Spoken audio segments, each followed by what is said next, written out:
Yeah, so that was in response to visual art, in response to cinema. This is, I'm not sure I would call the Fleet Arcade a work of art. I don't know. Has anybody in this room been there? A few people have been there. Are you familiar with the Fleet Arcade? Have you gone by it on the bus or something? As this context explains, which I won't read or really spend much time on, it's kind of an artifact from the late 20th century, sort of American servicemen and naval sailors would come from other boats as well, shipping boats, and in the US it's military boats, of course. And they would, disembark, and the Fleet Arcade was kind of a services mall with tailor shop and restaurants. There was McDonald's there for a long time. And I believe that I may have been there. I grew up on Okinawa, on a military base, American military base in Okinawa. And my mother and I traveled to Hong Kong 2 times in like 1989 and then maybe 1993.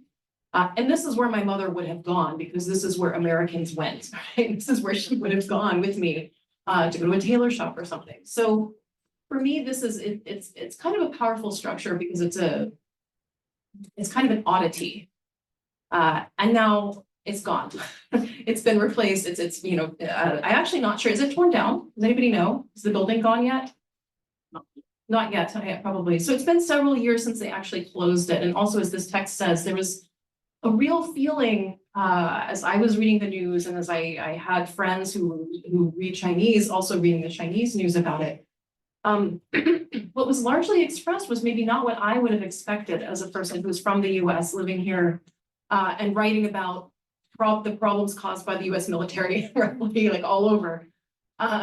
People were very nostalgic and had, I think, very powerful connective feelings to this place, partly because it was something from an older Hong Kong, and because land reclamation is really complicated, people have very strong feelings about other instances of land reclamation along Victoria Harbor as well.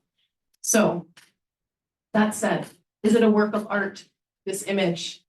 I don't know, but I was responding to the built environment. I'm also very interested in the way photography can serve as a kind of evidence that has a very complex relationship with the evidence our memory provides, right? You can take a picture and you'll say, oh, now I have this. There's a sense that you've captured it, but you can go back and look at the picture later and it's not how you remember it. It might surprise you, or maybe you do feel, yes, it was like this, and then there's nostalgia because it's gone.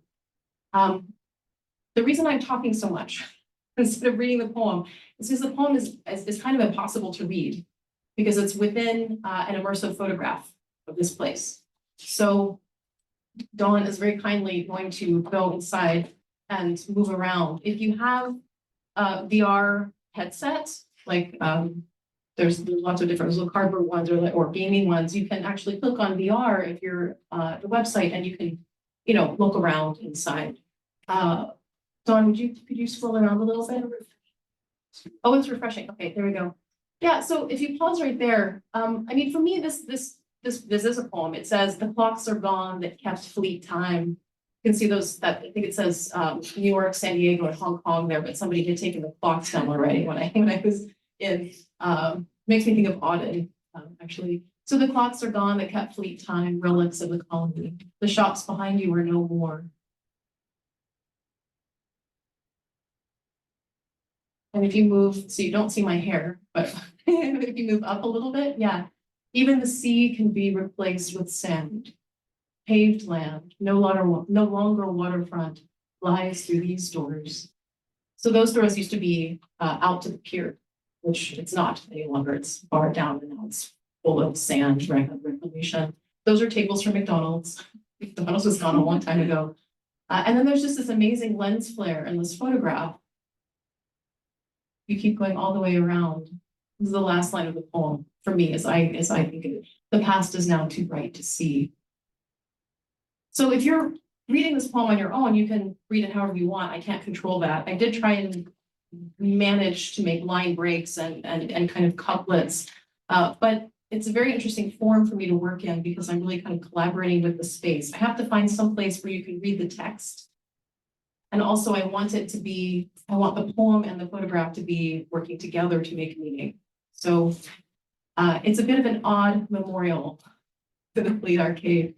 But I hope that it stands. I hope that it stands as a memorial. I do mean this poem to be a kind of memorial. A complicated one, of course. It has colonial history, but it means something more than maybe a simple version of that.